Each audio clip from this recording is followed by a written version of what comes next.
boy, what a day in the market today. Wall Street Yardie here.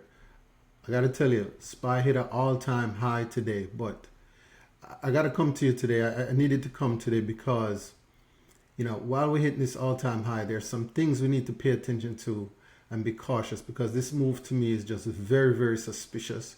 We're gonna jump into that, and then I'm gonna jump into the one stock that's been blowing up my phone today. Everybody's talking about it. So stay tuned for that one, and I'm going to show you why that ties into this new all-time high and why this rally cannot be trusted. All right, so let's jump right on in. So here we have today the SPY up here at the all-time highs. Bring this into the center for you guys to see. I cleaned up the charts. I moved all the lines because I wanted to make sure that the story I'm telling here is very, very easy to follow, right? So we're all-time highs here. This is the highest the SPY has ever been, right? 699.94, brand new levels. We're gonna have to mark a new one here for the weekly market report, but that is just half of the story, right? So if we zoom back out here, what I'm paying attention to is ever since we had this ceasefire, which is this day here, right? March 30th, right? You see the volume for that day was pretty much on average. The next day we saw some good volume as well, and then after that the volume just dropped off. And to make this easier to see, what I did is I drew this box here for us, right? So if you look through the box, going all the way back to last year, where we had the tariff day, and that's when the market took off. If you look, every single day pretty much, right, except a few, every single day in here, you see the volume stayed right near the average, right inside of our box. But this move that we have going on now, we had these volume days, 1, 2, 3, 4, 5, 6, 7, 6 of them out of the last 10, right? We haven't even got into the box, but these are the same days we've seen up, straight up. We all know that the market doesn't move in a straight line. So what I'm watching is this gap.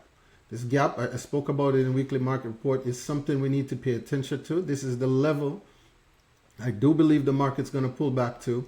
If you put the Fibonacci's on, like we talk about in the easy support and resistance, starting from this day all the way up to today's new high, you'll see we're right in here at the 618 or the 50 fib level when we get down into this gap. So this gap is gonna fill. Trust me, the gap is gonna fill. So be patient. Don't get too crazy. Don't try to chase this rally.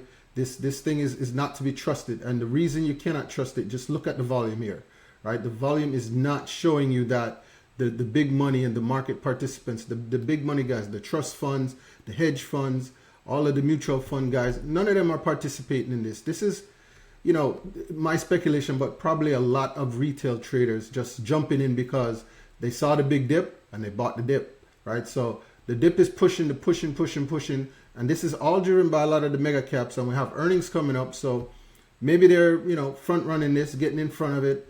I don't like to do that. When I see this volume like this, it concerns me in a very big way. The other thing that concerns me, if we switch over to the VIX, is that the VIX today did not give me a nice red candle. Remember, the VIX is the inverse of the SPY, right? So if the SPY was moving up and we had that nice big green candle here, I'll switch back just so you can see it. We had, boom, nice big green candle, very small wicks on these last 3 days, right? Push up, push up, push up. We should see the VIX doing the same, coming on down. And we saw that for one day, but the next day, the move was much smaller. And today, we have, this is what we call a doji candle, right? So if I zoom in here, you see there is no body to this candle, meaning that we opened and we closed right here in this same area. There was just no difference throughout the day. We dipped down low, we had a little high here, and the trend looks like we have a lower high and a lower low. But then, even if I do a little magic here and turn on our moving averages onto the VIX, right? What you're going to see, let me move my head out the way a little bit there. What you're going to see is that the VIX, right? When you put this moving average on now, came all the way back down from all of these volatility highs. This is while the war was going on. This is while oil was shooting up and going crazy, right? The VIX come down now, market calming down. We have a gap on the VIX. Gaps in the VIX, I spoke about this in the last weekly market report. Gaps on the VIX always fill. So when I see a gap here, I'm already expecting the VIX to shoot up. When the VIX shoots up, the market comes down. Simple as that. So now what we're really seeing is We have this doji. Doji is indecision on the charts, right? So there's no winner, no loser. The buyers and the sellers ended up in the same place that they started. And what's more interesting is that place that they started today is right at the 200-day moving average. This is traditionally known as the bull bear line, right? Above it, we're going to be bullish, meaning the market or this chart is going to be going up, right? In this case, it's the VIX. So if the VIX is going up, market going down. And if you're below it, then that means that you're in a bearish mode, right? But we're looking at the VIX, so we have to kind of flip our heads a little bit. So, you know, we want the VIX to go down in order for the market to go up, right? So that's a little, you know, inverse thinking there, right? So when I see this here, it concerns me even more with the rally we have going on. Low volume on the SPY, big gap here in the VIX. We know the gaps in the VIX fill. I'm expecting a pullback in the market, right? This is what I'm seeing.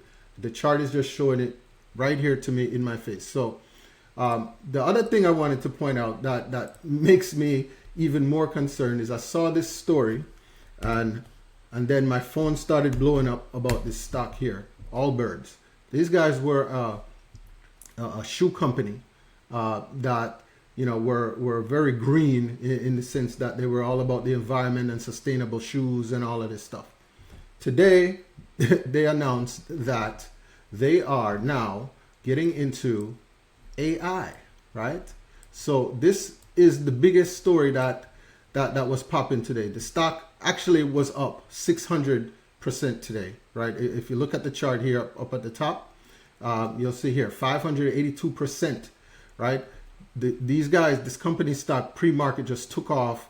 You know, all of the speculators were jumping in. Everybody was jumping in trying to take a piece of the action. And I'm going to show you here in the chart why we got to be careful, because this is the perfect story that tells us we're in an AI bubble. These guys, they have no AI product. They have no plan that anybody can look at and say, yes, that's feasible, that sounds good. They were a shoe company just the other day. And even if you look at the CNBC article here, you see 2 weeks ago, they sold all of their intellectual property for $39 million. But yet today, the market rewarded them with $148 million of market cap in one day. This is the bubble, okay? We're in the AI bubble now. The bubble is inflated. We have to be careful. At some point, this thing is going to burst. So now if we just get rid of that for a second and we look at this chart, this candle is just insane, okay? We're going all the way from, what's this look like? $2.50 all the way to $24. That's just insane. This is not something that's sustainable. In fact, if you bought here at $24 thinking this thing was going to keep going up, guess what? You just lost $8 a share, okay? You lost a third of your money in probably a couple hours if you were here trying to chase this. So don't do it. But the bigger problem I have with it is that, you know, this is the bubble. We're now seeing it. We saw this in 2000 with .com, where everybody just threw .com on the end of the name, pets.com, whatever .com. And that's when the bubble started to get to that level where it was getting ready to burst. So pay very, very close attention. Something is going on in the market. They're not telling us, but the chart is telling us. Every single time the chart tells the story before you hear it in the headlines. So low volume, there's no money flowing into the market right now, okay? So whatever's happening here, these are just a few big names, right? So I saw a lot of the tech names, a lot of the chips, Broadcom, Nvidia, those guys. Those guys are what's kind of pushing up the market, but those are also loved by the retail traders. So be very careful, okay? So what I'm going to tell you is to continue watching the market, continue watching oil. Oil, we haven't dipped below, oops, that's the wrong chart there.